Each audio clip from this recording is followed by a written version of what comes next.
CM Revanth Reddy Yadagirigutta Lakshmi Narasimhaswamy మీద ఒట్టేసి చెప్పిన రైతు రుణమాఫీ చేస్తానన్న హామీ నిలబెట్టుకోవాలన్నారు మాజీ మంత్రి శ్రీనివాస్ గౌడ్. యాదగిరిగుట్ట లక్ష్మీ నరసింహస్వామిని కుటుంబ సమేతంగా దర్శించుకుని ప్రత్యేక పూజల్లో పాల్గొన్న ఆయన యాదగిరిగుట్ట బీఆర్ఎస్ పార్టీ కార్యాలయంలో మీడియా సమావేశం ఏర్పాటు చేసి మాట్లాడారు. రుణమాఫీ చేశానని ప్రభుత్వం చెబుతుంటే తమకు రుణమాఫీ రాలేదని రైతులు చెబుతున్నారన్నారు.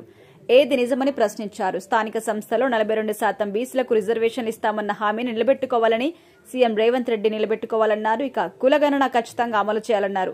రిజర్వేషన్ విషయంలో కోర్టులో చిక్కులు రాకుండా ప్రభుత్వం జాగ్రత్తలు తీసుకోవాలని సూచించారు. కోర్టుల సాకుతో రిజర్వేషన్లు ఆపొద్దు, తప్పించుకోవద్దు అన్నారు. తమిళనాడు మాదిరిగా రిజర్వేషన్లు అమలు చేయాలన్నారు.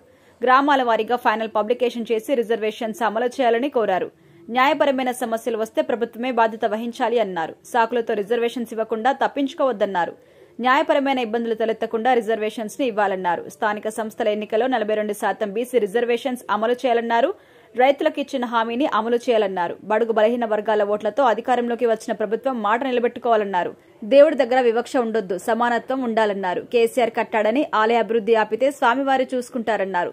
యాదగిరిగుట్ట ఆలయానికి నిధులు కేటాయించాలన్నారు. పెండింగ్ బిల్లులు క్లియర్ చేసి పనుల్ని పూర్తి చేయాలన్నారు. దేవుడిపై వివక్ష చూపించొద్దన్నారు. సినీ పరిశ్రమ అనేది తరలిపోవద్దన్నారు. అల్లు అర్జున్ ఎపిసోడ్ దురదృష్టకరమన్నారు. ఇలాంటి ఘటనలు తలెత్తకుండా ప్రభుత్వం జాగ్రత్త చర్యలు తీసుకోవాలన్నారు. షూటింగ్లకు ఏపీ అనుకూలంగా ఉండదు అన్నారు. తెలంగాణ రాష్ట్రమే అన్నింటికీ అనుకూలంగా ఉంటుంది అన్నారు. ప్రభుత్వ విధానాలతో రియల్ ఎస్టేట్ ఆగిపోయిందన్నారు.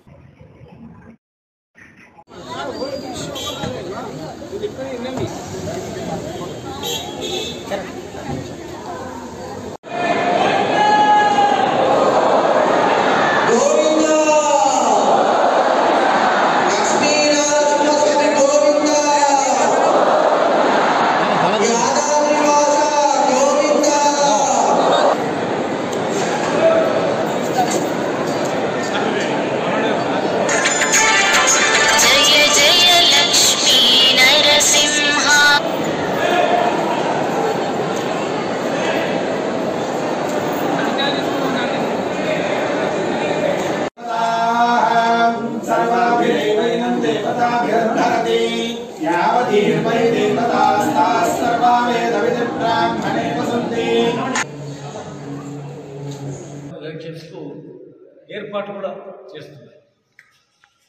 మరి స్థానిక సంస్థలలో 42% రిజర్వేషన్ ఇస్తాం అని చెప్పి కామారెడ్డి డిక్లరేషన్ చేసి మరి 100% స్థానిక సంస్థలలో బీసీలకు 42%, జనరల్గా 60% ఇవ్వాలి. జనాభా ప్రాతిపదికం అంటే 60% జనాభా ఉండదు. లేదు, కులగణన చేసిన తర్వాత ఎంత వస్తే అంత ఇవ్వాలి. కానీ 42% అనేది ఏం లాజిక్లో తెలియదు. సరే, లక్కీ నెంబరా లేకపోతే ఫస్ట్ 42 నుంచి నెక్స్ట్ స్టేజ్లో మొత్తం ఇస్తామనుకున్నా సరే, ఏదైనా కానీ మీరు అన్న పాయింట్ ప్రకారమైనా కానీ ఖచ్చితంగా మా డిమాండ్ జనాభా ప్రాతిపదిక మీద ఇవాళ మీరు చేస్తున్నారు కులగణన, అది ఖచ్చితంగా అమలయ్యేటట్టు చేయాలి. మీరు తొందరగా ఏదో ప్రొసీజర్ ల్యాబ్స్ చేసి ఆ ల్యాబ్స్ ప్రొసీజర్ తప్పు వల్ల కోర్టులకు పోయి మళ్ళీ కోర్టుల మీద అడ్డంకులు వచ్చి చిక్కులు వచ్చి నేను చేద్దామనుకున్నా నోటిఫికేషన్ ఇచ్చినా బ్రహ్మాండంగా చేసినా కానీ మరి నేనేం చేద్దామని తప్పించుకుంటే మాత్రం బడుగు బలహీన వర్గాల వాళ్ళకు మీరు చెప్పేది ఒకేటి, మీరు మాట ప్రకారం మా డిమాండ్ 60%. ఇప్పుడు జనాభా లెక్కల్లో తెలిపోతుంది బీసీల జనాభా అయిందని. కనుక దాని ప్రకారం ఇవ్వాలంటున్నాం. లేదు, మా మేనిఫెస్టో ప్రకారం ఇస్తామన్నా కనీసం 42%తో 100% కంప్లీట్ చేసి చేయాలి. కోర్టుల మీదనో లేకపోతే చట్టాల మీదనో వేసి తప్పించుకుంటే కాదు. మీరు ఏం చేస్తారో తెలియదు. తమిళనాడు తరహా, తమిళనాడు మాదిరిగా ఎట్లయితే చేసుకున్నారో ఆ విధంగా ఇక్కడ ఎలక్షన్స్ మీరు మేనిఫెస్టో ప్రకారం పెట్టాలి. ఇంకొకటి మా డిమాండ్ ఏంటంటే, వీళ్ళు బీసీ జనగణన కూడా జనరల్గా ఫైనల్ పబ్లికేషన్ కన్నా ముందు గ్రామాల వారిగా కూడా పెట్టాలి. ఈ గ్రామంలో ఒక 1000 జనాలు ఉంటే 1000లో 600 మంది 700 మంది బీసీలు ఉన్నారు, ఇగో వీళ్ళ పేర్లు అని చెప్పి పబ్లిక్ చేసినట్లయితే వాళ్ళు ఆ జాబితాలో ఉందా లేదా అని చెక్ చేసుకుంటారు. లేకపోతే ఉట్టి కూర్చొని ఏదో లెక్క చెప్పేసి అడావుడి చేసిపోతే కూడా కష్టమవుతుంది, నష్టం జరుగుతుంది. కనుక 100% గ్రామాల వారిగా ఫైనల్ పబ్లికేషన్ వేసి ఎక్కడ తప్పులు జరగకుండా చూసుకొని జనాభాలో ఎక్కడ ఇబ్బందులు కాకుండా తెలుసుకొని ఫైనల్గా అప్లికేషన్ చేసి 42% మేము ఇస్తామంటున్నారు. మేము మా డిమాండ్ జనాభా ఎంత వస్తే అంత ఇవ్వాలని మేము అంటున్నాం. మరి ఏం చేస్తారో మాకు తెలియదు. అట్లీస్ట్ కనీసం మీరు చెప్పిన ప్రకారమైన 42% ఎలాంటి చిక్కులు వచ్చినా, ఎలాంటి న్యాయపరమైనటువంటి చిక్కులు వచ్చినా కూడా దానికి రకరకాలుగా అపోహలు ఉన్నాయి, అనుమానాలు ఉన్నాయి. ఏదో చేసి మేము చేయాలనుకున్నాం కానీ ఇగో కోట్ల ఇబ్బందులు వచ్చినాయి, న్యాయపరమైన చిక్కులు వచ్చినాయి, రకరకాల సాకుతో పోస్ట్పోన్ చేస్తూ ఏదో ఆ సాకుతో ఏదో కొత్త వాళ్ళని పట్టుకొచ్చి ఎలక్షన్ పెడతారనేటువంటిది ఉంది. కనుక ఆ అనుమానాలు నిరూపించాల్సిన అవసరం ఉంది. మేము ముందే హెచ్చరిస్తున్నాం. నిజంగా ఏమైనా అటువంటి న్యాయపరమైనటువంటి ఉంటే ముందే సరి చేసుకోండి, న్యాయ నిపుణులతో మాట్లాడుకోండి, అడ్వకేట్స్తో మాట్లాడుకోండి, రిటైర్డ్ జడ్జిలతో మాట్లాడుకొని కోర్టు ఇబ్బంది లేకుండా, మళ్ళీ ఎలాంటి ఇబ్బంది రాకుండా ఖచ్చితంగా స్థానిక సంస్థలలో ఎంపీటీలు కావచ్చు, సర్పంచులు కావచ్చు, జడ్జీలు కావచ్చు, మున్సిపాలిటీ కావచ్చు, అన్నిట్లలో మీరు చెప్పిన ప్రకారం ₹1 ఖర్చు లేనటువంటి హామీ కనుక దాన్ని అమలు చేస్తూ దాని ప్రకారమే ఎలక్షన్ చేయాలని చెప్పి మేము డిమాండ్ చేస్తాము. స్థానిక సంస్థల్లో రైతులకు ఇచ్చిన హామీలు, బడుగు బలహీన వర్గాలకు ఇచ్చిన హామీలు, ఈ రెండు కనీసం రైతులకు మీరు ఏమేమి హామీలు ఇచ్చిండ్రో, రైతులకు సంబంధించినటువంటి కార్మికులకు ఆ రైతులకు ఇచ్చిన హామీ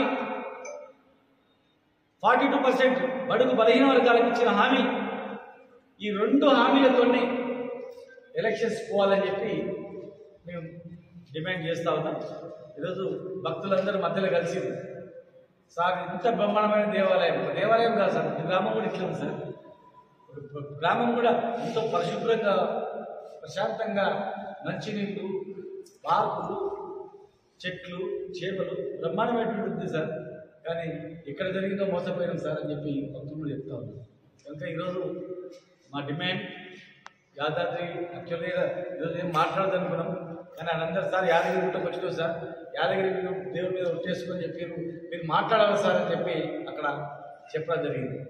మా వాళ్ళు పిలిస్తే సరే మాట్లాడదాం. మరి కొంతమంది అక్కడ నుంచి సినీ పరిశ్రమ ఇక రావాలని చెప్పి మాట్లాడుతూ ఉన్నారు. అది సంఘటన జరగడం దురదృష్టకరం, ఒక ప్రాణం కోల్పోవడం చాలా దురదృష్టకరం అనుకోని సంఘటన. ప్లస్ సంబంధించిన ఇండస్ట్రీ కూడా అదేదో ఈ కేసు జరిగింది కదా అని చెప్పి వాళ్ళు ఏదో పిలిచినట్టు అటువంటి ఆలోచన కూడా రావాలి. అది బ్యాడ్ లక్. అల్లు అర్జున్ గారు బ్యాడ్ లక్.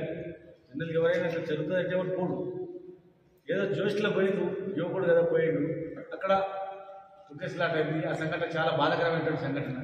పేదవాళ్ళు కనుక ఆ పేద కుటుంబాన్ని ఆదుకోవాలి, ఇట్లా జరగకుండా జాగ్రత్త చూసుకోవాలి. ఖచ్చితంగా ఒక హీరోని అట్లా టార్గెట్ చేసినట్లనే కాకుండా దీన్ని సాగు చూసుకొని ఆంధ్ర వాళ్ళు రాండి మా దగ్గర రాండి అంటే ఏదో మద్రాసు నుంచి హైదరాబాద్కి వచ్చి హైదరాబాద్ నుంచి అది రాండి కాదు. ఆంధ్ర ప్రాంతము షూటింగ్ ఒకరోజు చేసి మళ్ళీ బ్యాక్ రానికుంటుంది, మా అంటే 2 రోజులు అడిపోయి రానికుంటుంది తప్ప అక్కడే ఉండడానికి అవకాశాలు ఉండవు. అక్కడ వాతావరణం సహకరించదు. ఇక్కడ హైదరాబాదే సరైనటువంటి ప్లేసు. గతంలోనే అనేక స్టూడియోలకు తెలంగాణ భూములు ఇచ్చింది. మీకు పూర్తి రక్షణ ఉంటుంది. మా ప్రభుత్వం రేపు వచ్చే మా ప్రభుత్వమే. మేము అన్ని ఇండస్ట్రీకి, సినీ ఇండస్ట్రీకి అండగా ఉంటాం, అందరికీ అండగా ఉంటాం. ప్లస్ ఏ ఇండస్ట్రీ మామూలు మిగతా ఇండస్ట్రీ కూడా ఎక్కడ పోదు. రియల్ ఎస్టేట్ ఇండస్ట్రీ ఆగిపోయింది, కొద్ది రోజులు మాత్రమే మళ్ళీ వస్తుంది.